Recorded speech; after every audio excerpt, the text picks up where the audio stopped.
Monsieur Alamik Boukosiboud. Donc, Roi ministre. parce que je fais partie de ce groupe de ministère qui s'occupe d'un pan assez important de l'économie marocaine et qui inclut également l'économie numérique, le commerce extérieur, l'industrie et l'investissement. Donc, premièrement, je voudrais remercier la FNEM. Et c'est un remerciement quasiment personnel. Parce que dans une autre vie, j'organisais les trophées de l'export. Et dans le cadre de cette opération, à vrai dire, on avait à traiter un peu les dossiers des exportateurs pour les primer. D'où avait né l'idée de créer un premier site pour les exportateurs qui s'appelait Qui exporte quoi. Et depuis, on avait nourri un rêve qu'on a résumé dans le slogan suivant.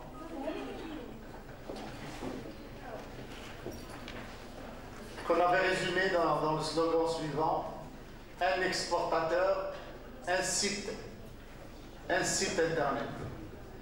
Pourquoi? Parce que ça fait déjà 15 ans, 16 ans, et Sémico nous a accompagnés dans cette aventure. On avait le rêve vraiment de se positionner sur le marché du commerce électronique. Et je crois qu'aujourd'hui, nos remerciements doivent être adressés vivement à la FNEM pour la réalisation de ce rêve. Parce qu'avec cette plateforme, elle répond à tous nos besoins qu'on n'a pas pu satisfaire en ce moment. À savoir, premièrement, référencer les entreprises exportatrices selon les normes, en mettant en lumière leurs produits, en les référençant, en les cataloguant. Deuxièmement, mettre en place la logistique. Troisièmement, mettre en place la plaque de paiement. Et tout ça nous permet de dire qu'il n'y a rien à craindre pour l'avenir du Maroc. On est déjà une génération qui a fait son temps. Il y a une nouvelle génération qui prend le flambeau avec de nouveaux moyens techniques. Je sais que je parle que de moi-même, si ceux ici ne sont pas concernés. Donc, il y a une nouvelle génération qui utilise de nouveaux moyens, et ça fait vraiment plaisir. Maintenant, en termes d'exportateurs, il faut qu'on sache tous qu'il y a 5000 exportateurs au Maroc. Sur ces 5000 exportateurs, j'ai vu un peu les présentations avant de venir. La FNEM compte 276. Et il faut dire également, sur ces 5000 exportateurs, il y a 500 qui sont réguliers. Tout ça pour dire que le champ et le potentiel de cette plateforme, il est énorme. Et il y a un travail énorme à accomplir et qu'on doit accomplir ensemble pour justement atteindre ce rêve qui continue à nous hanter, à savoir chaque exportateur, chaque producteur marocain doit nécessairement trouver sa place dans le commerce numérique qui deviendrait certainement dans le temps et dans l'avenir, je dirais, le moyen avec un L majuscule, le moyen de commercer tant au niveau du Maroc qu'au niveau international. Il faut dire également que la digitalisation du commerce mondial se poursuit. On a commencé à un certain moment par s'occuper des procédures, on a imaginé comment informatiser les procédures du commerce extérieur, et dans ce cadre, on a mis en place la solution Portnet, qui est une solution qui permettrait également de réaliser un autre rêve, à savoir que chaque opérateur de commerce extérieur n'aura plus, je dirais, l'obligation de faire toutes les administrations et toutes les entreprises pour pouvoir réaliser ces opérations commerciales.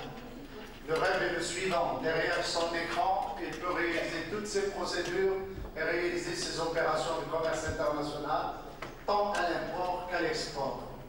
Cette partie de la digitalisation du commerce, elle relève en grande partie du gouvernement, mais il y a également une partie qui concerne le privé, telles que les banques, les transporteurs, etc. Il va falloir également qu'on réfléchisse comment intégrer tout ça pour profiter, je dirais, pleinement de ces mutations que l'administration marocaine et l'entreprise marocaine sont en train de vivre. Il faut dire également que cette réalisation, il faut qu'on la consolide, risque de partir en fumée s'il y a des défaillances à la livraison.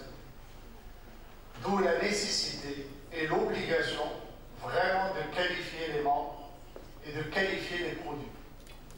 Il suffit qu'il y ait un seul incident, et croyez-moi, avec Facebook, Twitter et tout ce que vous voulez, le risque banque, il faut qu'on travaille avec tolérance zéro. Et ça nécessite une qualification, premièrement, en termes des produits à mettre sur la plateforme, qui doivent, à mon avis, tous être certifiés dans leur process pour qu'on puisse garantir cette image qu'on va véhiculer à travers l'Internet, à savoir l'image Made in Morocco. Et le risque que vous prenez à ce niveau, je dirais, il est énorme. Et il faut qu'on l'honore. Et je n'ai aucun doute, à travers le travail que vous avez compris, qu'il y ait les compétences pour l'honorer. Et on va travailler, Inch'Allah, ensemble, parce que ce n'est pas seulement la responsabilité de l'entreprise, c'est également la responsabilité de l'État qu'on ne court pas ce risque, parce que ce domaine est très sensible. Le deuxième défi, c'est que dans ce commerce, c'est le commerce le plus ouvert du monde. Et il y a toute la problématique de compétitivité de prix. J'ai parlé de la qualité et il y a le prix. Vous aurez des Chinois, des Malais, tout le monde vend dans la plateforme virtuelle internationale. Et dans ce projet, on va accompagner les entreprises. Comment ils doivent travailler, comment ils doivent se positionner sur ce marché. Et je crois que c'est un travail qui se trouve en amont de la plateforme et qui est un travail complémentaire. Donc, bientôt, on va inviter ces partenaires, à savoir le CCI, la SMEX, le CNPE et l'ARMEN, bien sûr, à travailler ensemble pour consolider cette belle réalisation. Et je me permettrai à la fin de vous souhaiter bonne chance et bon courage. C'est un grand défi que vous lancez et, Inch'Allah, il n'y a pas de